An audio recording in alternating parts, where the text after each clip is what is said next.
अस्सलाम वालेकुम जी। आज का लेक्चर हमारे पास है capacitance of a parallel plate capacitor. तो जनाब मुझे एक पैरेलल प्लेट कैपेसिटर की कैपेसिटेंस मालूम करनी है। हमने इससे पिछले लेक्चर में क्या देखा कि हमने चार स्टेप्स आजमाए कि भाई ये चार स्टेप हमारे पास हों, लगाएंगे तो हम किसी भी कैपेसिटर की कैपेसिटेंस मालूम कर लेंगे। स्टेप वन में क्या था, चार्ज प्लेस कर देंगे कि कितना चार्ज कहाँ पे है। सेकंड पे गाउस लॉ लगाते हुए ई मालूम कर लेंगे। इलेक्ट्रिक फील्ड मालूम होगी तो पोटेंशियल डिफरेंस निकाल लेंगे। पोटेंशियल डिफरेंस के फार्मूले से फिर आप उस पोटेंशियल डिफरेंस को C is equal to Q by V में प्लेस करेंगे तो कैपेसिटेंस मालूम हो जाएगी। तो ये चार स्टेप्स थे। तो आप देखेंगे कि आज उन्हीं चार स्टेप्स को फॉलो करते हुए हम निकालेंगे जनाब capacitance of parallel plate capacitor. तो जनाब ये सादा तीन आपके पास कैपेसिटर है जिसमें दो पैरेलल प्लेट्स हैं, कंडक्टिंग प्लेट्स हैं जिनका एरिया ए दिख रहा है आपको, और हम कहते हैं amount of charge each plate positive Q negative Q respectively है। यानी मैंने चार्ज असाइन कर दिए। स्टेप वन, ऊपर वाली प्लेट को मैंने पॉजिटिव कंसीडर किया, नीचे वाली प्लेट को मैंने नेगेटिव कंसीडर किया। ठीक है, अब आपको पाथ ऑफ इंटीग्रेशन भी समझा रहा है यहाँ पे, वो आगे चल के देखते हैं। तो अब आपके पास चार्ज जो है वो यूनिफॉर्मली डिस्ट्रीब्यूटेड है सरफेस के ऊपर, ये भी आपको दिखाई दे रहा है। ठीक होगी बात। अब आपको दो प्लेट्स के दरमियान की दूरी नजर आ रही है, डेट इज द डी, और ये इंतहाई कम होगी, यानी हम कहेंगे कि ये दोनों प्लेट्स काफी करीब हैं। ऐसा करने से ये होगा कि आपकी जो फील्ड है वो भी यूनिफॉर्म कंसीडर होगी। क्यों, जितनी दूर जाएंगे तो फ्रिंजिंग कंसेप्ट आता जाएगा। तो आप कहेंगे कि सेपरेशन प्लेट्स के दरमियान में इंतहाई कम है, ताकि हमारी फील्ड दो प्लेट्स के बीच में अज्यूम की जाए क्या है, यूनिफॉर्म है। ठीक होगी बात। तो अब तक हमने क्या देखा, हमने प्लेटों पे चार्जेस देखे, हमने दो प्लेटों की दूरी को डिस्कस किया, हमने कहा चार्ज यूनिफॉर्मली डिस्ट्रीब्यूटेड है, फिर हमने कहा कि चार प्लेटों के दरमियान में दूरी कम है ताकि फील्ड यूनिफॉर्म अज्यूम हो जाए। अब स्टेप टू, हमने गाउस लॉ लगाना है ताकि इलेक्ट्रिक फील्ड को मालूम किया जा सके। तो गॉसियन सरफेस चाहिए। आप देखो मैंने रेड कलर की गॉसियन सरफेस ली है जिसमें पॉजिटिव प्लेट का सारा चार्ज आ गया। तो ये चीज समझनी है कि ऐसी गॉसियन सरफेस यूज करोगे प्लेट का सारा चार्ज उसके अंदर आ जाए। ठीक है, ताकि टोटल इलेक्ट्रिक फील्ड का कंसेप्ट मुझे समझ आ सके। तो जनाबे वाला, अब इस गॉसियन सरफेस को आपको एक स्क्वायर बॉक्स में दिख रही है, इसकी चार साइडें हैं। तो आप देखोगे कि अगर आप वेक्टर एरिया लोगे तो ये वाली जो ऊपर टॉप वाली साइड है इसमें तो फील्ड है ही नहीं, फील्ड तो नीचे है, तो इसका ना यहाँ पे E0 कर दिया जाएगा। फिर साइड वाली साइड देखो तो यहाँ पे आपका नॉर्मल इस तरफ आएगा 90 डिग्री बनेगा, और लेफ्ट पे राइट पे भी आपका 90 डिग्री बनेगा। तो इसका मतलब जब आप गाउस लॉ लगाओगे तो चार साइडें हैं तो चार गाउस लॉ लगने चाहिए थे। तीन साइडें ऐसी हैं, लेफ्ट और राइट और टॉप, जिसमें आपके पास लेफ्ट राइट पे 90-90 का एंगल आ जाएगा और टॉप पे E0 हो जाएगी। तो इसका मतलब वहां पे तो फ्लक्स नहीं आने वाला।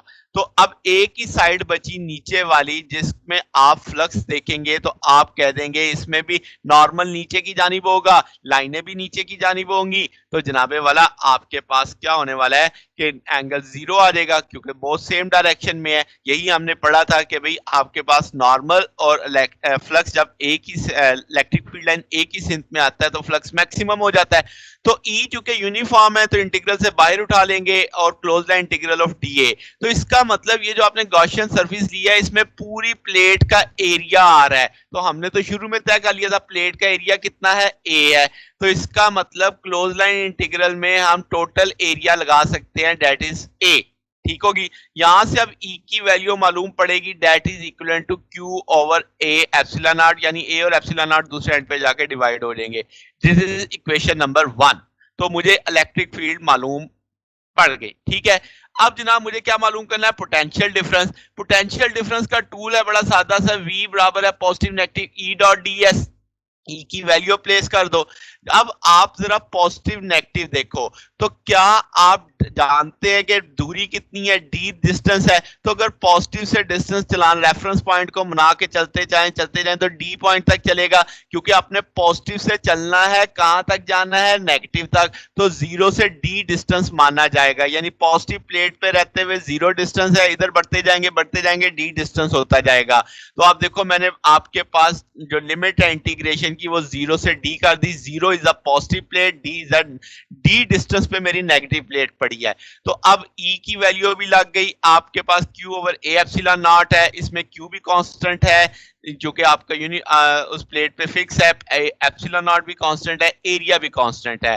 तो ds का इंटीग्रल 0 से d, तो टोटल पाथ d आ जाएगा अब आपके पास। तो ये पोटेंशियल डिफरेंस की वैल्यू आ गई इक्वेशन नंबर 2 में।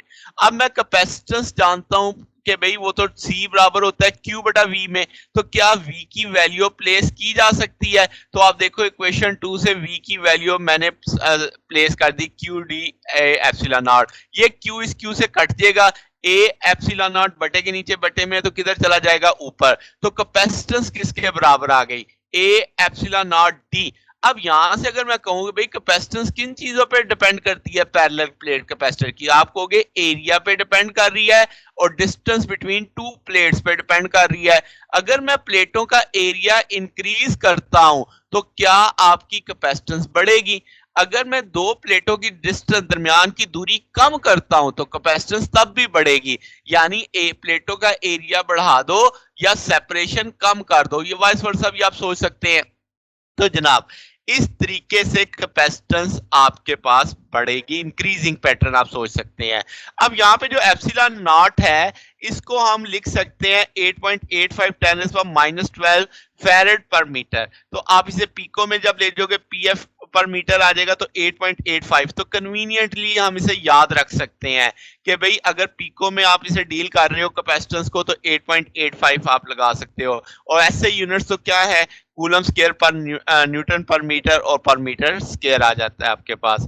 ठीक हो गया जनाब। तो ये जनाब अब हमारा टॉपिक था, हमने क्या देखा, हमने capacitance of parallel plate capacitor मालूम की। आपको अब मेथड अच्छे से याद हो जाना चाहिए। हमने चार्ज साइन किए, हमने गॉसियन सरफेस लगा के इलेक्ट्रिक फील्ड मालूम की गाउस लॉ को इस्तेमाल करते हुए, फिर हमने पोटेंशियल डिफरेंस के फार्मूले में उस ई का इस्तेमाल किया, वहां से हमें पोटेंशियल डिफरेंस मिला जिसे हमने कैपेसिटेंस के फार्मूले में लगा दिया, तो हमारे पास कैपेसिटेंस आ गई। तो ये जनाब हमारा टॉपिक था। अगर आपको इसमें कोई बात पूछनी हो, कोई चीज क्लियर ना हो रही हो तो आप नीचे कमेंट्स में पूछ सकते हैं। वीडियो अच्छी लगी हो तो वीडियो को लाइक कीजिएगा, दोस्तों के साथ शेयर कीजिएगा, चैनल को भी सब्सक्राइब कर दीजिएगा। आज के लिए इतना ही, बाकी इंशाल्लाह फिर नेक्स्ट देखेंगे। ओके, अल्लाह हाफिज।